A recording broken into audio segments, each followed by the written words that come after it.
Hi అండి, నమస్తే. ఎలా ఉన్నారండి? అందరూ బాగుండాలి, అందులో మా ఫ్యామిలీ మేము ఉండాలి. ఈరోజు గోకరకాయ పాలు పోసి చేస్తానండి. అంటే ఈ గోకరకాయ అంటారు, గోరుచిక్కుడికాయ అంటారు, ఇక్కడ గోకరకాయ అంటారండి. దీంట్లో కావాల్సినవి పాలు అయితే కాగుతున్నాయండి, ఎక్కువే పడతాయి.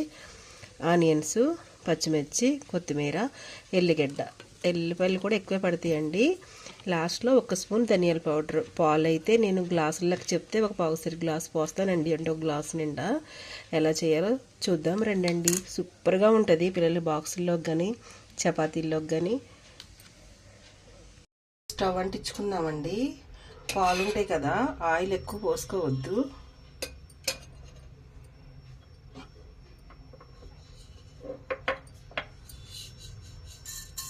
ఆవాలు 4-5 గింజలు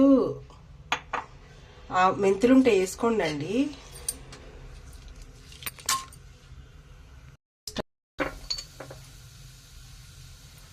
పసుపు, మన ఇంట్లో పట్టించిన పసుపు అండి. ఆనియన్స్,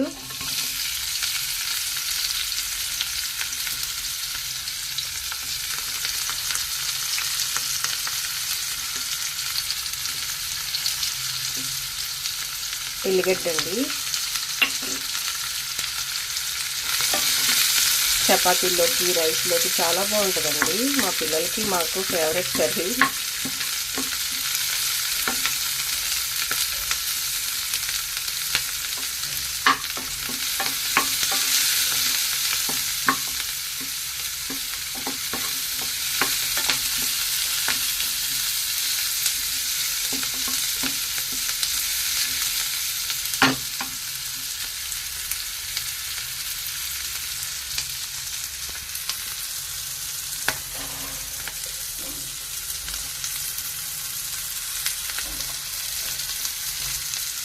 కొంచెం ఉప్పు వేసుకుందామండి.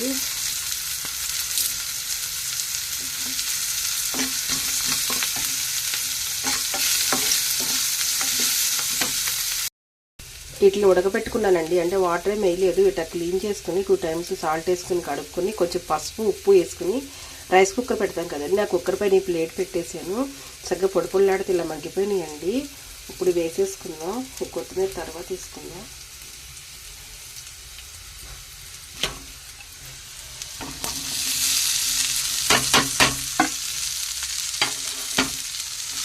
కర్రీ అయితే చాలా బాగుంటుందండి, పాలు పోస్తాం కదా.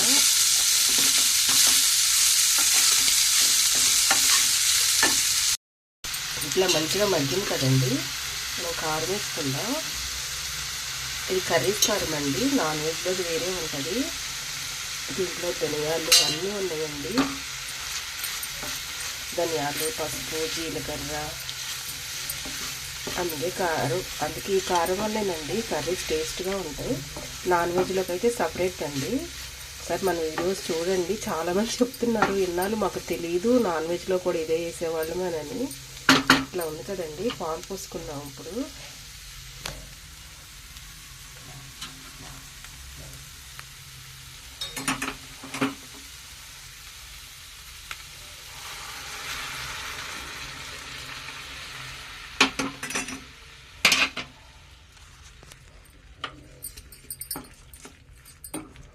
కళ్ళుప్పేసాం కదండి, ఏం కాదు, పాలలో కరిగిపోతుంది. ఇట్లా ఒక 5 మినిట్స్ సిమ్లో పెడదామండి. తర్వాత చూద్దాం, అప్పటికి అయిపోతుంది. అప్పుడు కొంచెం ధనియా పౌడర్ను మనం కట్ చేసుకుని కొత్తిమీర వేసుకుని ఆఫ్ చేసుకుందామండి.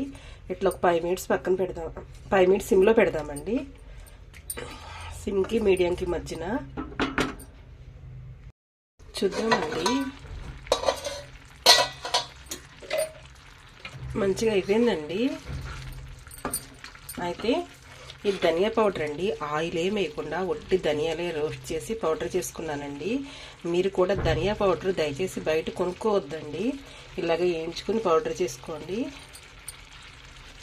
ఒట్టి ధనియాలేనండి. నా కర్రీస్లో మసాలాలు ఏమన్నావు అన్నీ మా నాన్నమ్మ వంటలే, అందుకే అందరికీ ఈజీగా నచ్చుతాయి.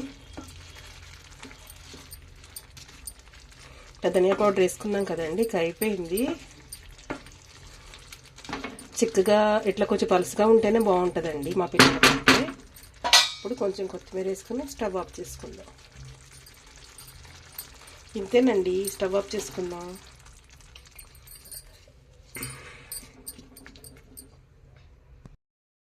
ఇట్లా అండి మనం చేసుకున్న గోకరకాయ పాలుపోసి అండి, అసలు కాంబినేషన్ అసలు ఎక్సలెంట్ అండి. జొన్న రొట్టి, చపాతి, పూరి, రైస్, దోశల్లో కూడా అండి చాలా చాలా బాగుంటుంది. ఈ కర్రీ చేసుకుని ఒకసారి తిన్నారంటే మీకు ఈ తెలుగు అమ్మాయి ఇండియా తెలుగు రుచుల ఛానలే గుర్తుంటుంది.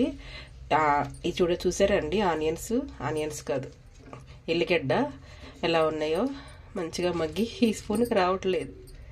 చక్కగా ఇట్లా పాలల్లో ఉడికి చాలా బాగుంటాయండి. ఇట్లా పాలంటే మన ఇష్టం అండి. నేనైతే ఎప్పుడు పాలు ఏ గ్లాస్తో పోస్తానంటారు కదా, చూపిస్తాను. ఈ గ్లాస్తో కాస్తానండి, గ్లాసుడు కాగే వరకు ఇక్కడికి అవుతాయి పోస్తాను. ములక్కాయలో కానీ వంకాయలో కానీ దేంట్లోనా గ్లాసుడు పాలు పోస్తానండి. ఇంకైనా పోసుకోవచ్చు, మీ ఇష్టం. ఇట్లాగే హెల్తీగా అండి మీరు కూడా చేసుకుని వీలైతే కామెంట్ చేయండి. ఇండియా తెలుగు రుచులు. ఉంటానండి, బాయ్. ఎలా ఉంది నాన్న? టేస్ట్ చూడు.